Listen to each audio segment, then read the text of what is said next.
안녕하세요. 자유교회 이진우 목사가 보내드리는 아침 묵상입니다. 오늘도 예수 그리스도의 향기를 내는 복된 하루가 되시길 바랍니다. 5월 2일 월요일 아침 묵상입니다. 오늘은 소요가 그침에 마게도냐로 가니라 라는 제목으로 사도행전 20장 1절로 3절 전반부의 말씀 묵상합니다. 소요가 그침에 바울은 제자들을 불러 권한 후에 작별하고 떠나 마게도냐로 가니라. 그 지방으로 다녀가며 여러 말로 제자들에게 권하고 헬라에 이르러 거기 석 달 동안 있다가 새로운 한 주의 일상을 시작하는 월요일 아침입니다. 한 주간도 주님의 도우심과 인도하심이 충만하시길 바라며 아침 묵상 시작합니다. 데메드리오의 충동과 선동으로 시작된 에베소의 소요 사태가 잘 해결되자 바울은 마게도냐로 향했습니다. 바울은 에베소를 떠나며 자신의 복음 전도로 주님의 제자가 된 이들을 불러 그들을 위로하고 격려하였습니다. 사도행전 19장 1절은 이렇게 기록하고 있습니다. 소요가 그침에 바울은 제자들을 불러 권한 후에 작별하고 떠나 마게도냐로 가니라. 바울은 에베소의 제자들에게 자신이 떠난 뒤에도 흔들림 없이 주님을 의지하며 믿음을 지키며 살아가도록 그들의 믿음을 북돋아 주었습니다. 에베소를 떠난 바울은 2차 전도 여행을 통해 시작된 빌립보 교회, 데살로니가 교회, 베레아 교회가 있는 마게도냐로 건너갔습니다. 바울이 2차 전도 여행 때에 마게도냐를 찾아가게 된 것은 그의 계획이나 의지가 아니었습니다. 사도행전 16장에서 자세하게 살펴본 것처럼 2차 전도 여행을 시작한 바울 일행은 소아시아 지역에서 복음을 전하려고 했습니다. 하지만 성령께서는 아시아 지역에서 복음을 전하려는 바울 일행의 길을 번번이 막으셨습니다. 바울은 마게도냐 사람의 환상을 보고는 이것을 마게도냐로 부르시는 주님의 음성이라고 믿었습니다.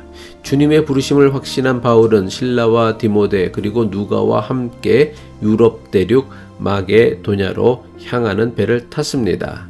만약 성령의 인도하심이 없었다면 바울은 유럽 대륙까지 복음을 전하러 갈 생각도 하지 못했을 것입니다. 그리고 바울의 유럽 전도가 없었다면 오늘날과 같은 기독교는 절대로 탄생하지 못했을 것입니다. 이 모든 것이 예수 그리스도의 복음으로 하나님 나라를 확장하려는 보이지 않는 하나님의 섭리였다고 할 수 있습니다. 2차 전도 여행 때에 처음으로 마게도냐를 방문하였던 바울은 가는 곳마다 많은 고초와 어려움을 겪어야 했습니다. 마게도냐에서의 바울의 역사적인 첫 복음 전도는 빌립보에서 이루어졌습니다.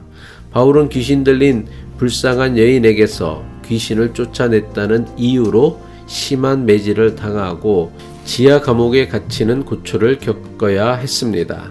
데살로니가에서는 바울을 시기하고 질투하는 유대인들이 시장에 불량배들을 동원하여 바울을 해치려고 했습니다. 다행히 이 사실을 알게 된 데살로니가 믿음의 형제들 도움으로 바울은 한밤중에 베레아로 피신하여 큰 해를 피할 수 있었습니다.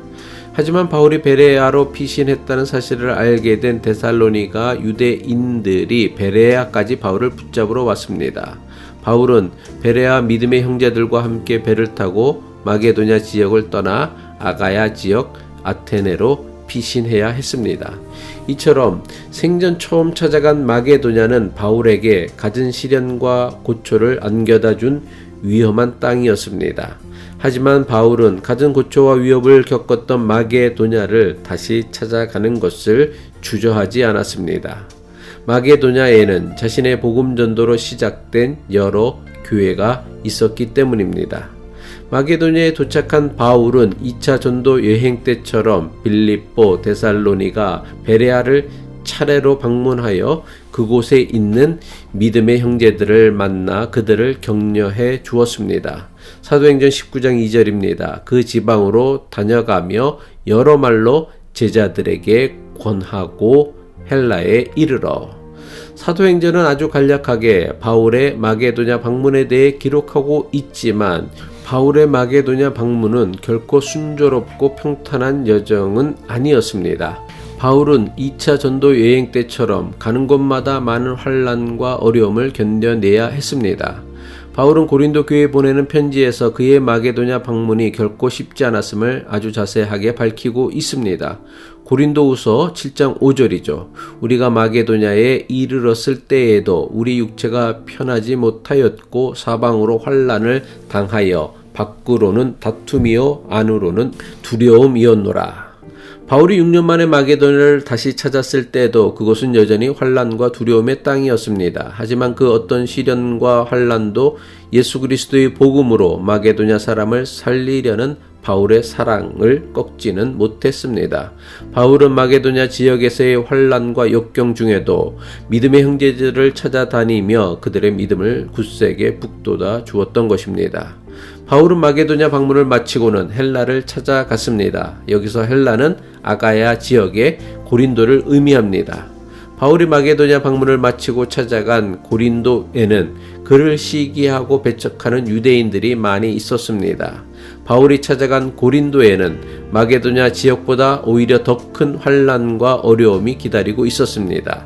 하지만 바울은 고린도에서 겪어야 할 고초나 어려움에 대해 그 어떤 두려움이나 망설임도 없었습니다.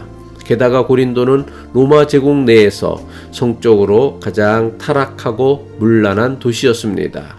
고린도의 성적 타락이 얼마나 극심했으면 고린도 사람처럼 행동하다라는 말은 음행하다는 의미로 고린도화 되다라는 말은 성적으로 문란해졌다는 뜻으로 사용될 정도였습니다. 이 모든 악조건이 오히려 바울이 고린도를 반드시 다시 찾아가게 만든 결정적 이유가 되었습니다. 바울은 고린도에서 석 달 동안 머물렀습니다. 그는 고린도에 석 달 동안 머물면서 로마 교회에 보내는 편지 로마서를 썼습니다. 바울이 고린도에서 머물며 로마 교회에 보낸 편지 로마서는 지금까지도 기독교 신앙의 기초와 토대를 세운 바울의 가장 중요한 서신으로 여겨지는 편지입니다. 어둠이 깊을수록 더욱 빛이 필요한 것처럼 고린도 사람들의 영적 어두움이 깊을수록 그들을 위한 바울의 열정 역시 더욱 크게 타올랐던 것입니다. 기도하겠습니다.